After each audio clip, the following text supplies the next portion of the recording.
Witajcie towarzyszki i towarzysze. Na wstępie chcielibyśmy przeprosić za długą przerwę. Wasza cierpliwość zostanie wynagrodzona. W tym czasie przybyło nam trochę nowych subskrybentów. Dziękujemy za to towarzyszom zaangażowanym w promocję kanału. Mamy nadzieję, że zagoszczą w kolektywie na dłużej. A teraz przejdźmy do tematu. Spółdzielni pracowniczych. Czy jak bardziej światowi mówią, kooperatywów pracowniczych. W licznych komentarzach pytacie o przedsiębiorstwa zarządzane przez pracowników. Temat ten porusza zarówno prawica, jak i lewica. Także warto wyjaśnić parę spraw, zanim nawarstwi się zbyt wiele mitów, by zrobić o tym krótki materiał. Pierwszy mit, jaki chcielibyśmy omówić, to częste wątpliwości krytyków, a czasem nawet sympatyków idei spółdzielni pracowniczych. Mianowicie chodzi o obawę, że pracownicy nie są w stanie efektywnie zarządzać przedsiębiorstwem i że takie eksperymenty z zasady są skazane na porażkę lub nierentowność przedsiębiorstwa zarządzanego demokratycznie. Tymczasem nie trzeba długo szukać, by znaleźć empiryczne przykłady podważające te stwierdzenia. Choćby hiszpański kooperatyw Mondragon. Dzisiejsza Mondragon Corporation to potężna organizacja z własnymi ośrodkami badawczymi, centrami edukacji i uniwersytetami, będąca zrzeszeniem 110 spółdzielni pracowniczych i ich spółek zależnych. W sumie daje to 289 firm. Działając w różnych branżach, w prawie 100 krajach, współpracują jednak ze sobą i wspierają się w razie potrzeby, także finansowo. W spółdzielczej grupie nie ma też mowy o płacowych kominach. Najwyższe wynagrodzenie nie przekracza 9-krotności najniższych zarobków. Co więcej, w razie problemów jednej spółdzielni, inne zwykle spieszą z pomocą, udzielając kredytów i przyjmując zagrożonych pracowników, którzy w czasie kryzysu dobrowolnie obniżali też niejednokrotnie swoje pensje. Jak widać po powyższym przykładzie, pracownicy, którzy mają wpływ na finanse i zarządzanie firmy, są bardziej skłonni do zainteresowania się losem swojego miejsca pracy. W sytuacji, gdy spółdzielni wchodzącej w skład Mondragonu, spółdzielni Fagor, groziło bankructwo, załoga demokratycznie przegłosowała obniżkę pensji o 20% wszystkim pracownikom, od szeregowego pracownika po zarząd.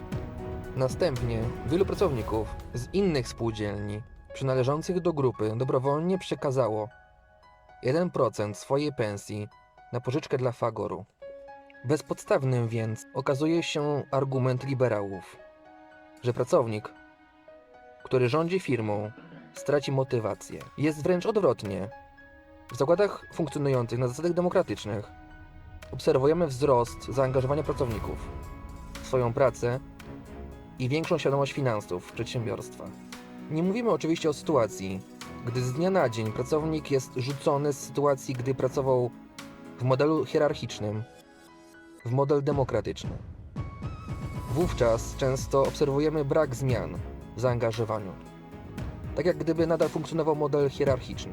Jednak gdy pracownicy są wdrażani w szkolenia, administrowania firmą, w finanse i tym podobne, wówczas mamy do czynienia z efektywnie zarządzanym kolektywem. Taką właśnie historię miał Mondragon, który z niewielkiej inicjatywy księdza w baskijskiej spółdzielni Ulgor w latach 50. XX wieku stał się międzynarodowym zrzeszeniem kooperatywów o przychodach rzędu 14 miliardów euro rocznie. Kolejną spółdzielnią, którą chcielibyśmy omówić, jest wenezuelska Ecosesola. Jest to zrzeszenie spółdzielni wolnych od hierarchicznego modelu zarządzania, które zajmują się głównie rolnictwem, świadczeniem usług leczniczych oraz dystrybucją żywności. Ecosesola została założona w 1967 roku w stanie Lara. To, co najbardziej rzuca się w oczy, to brak hierarchii. Każdy pracownik może zaangażować się w podejmowanie decyzji na każdym szczeblu organizacyjnym Ecosesoli. W odróżnieniu od wcześniej omawianego Mondragonu, w Ecosesoli panuje model konsensusu, a nie demokratycznej większości głosów. Sami pracownicy komentują podejmowane decyzje poprzez konsensus jako mogący generować w pewnych przypadkach straty ekonomiczne.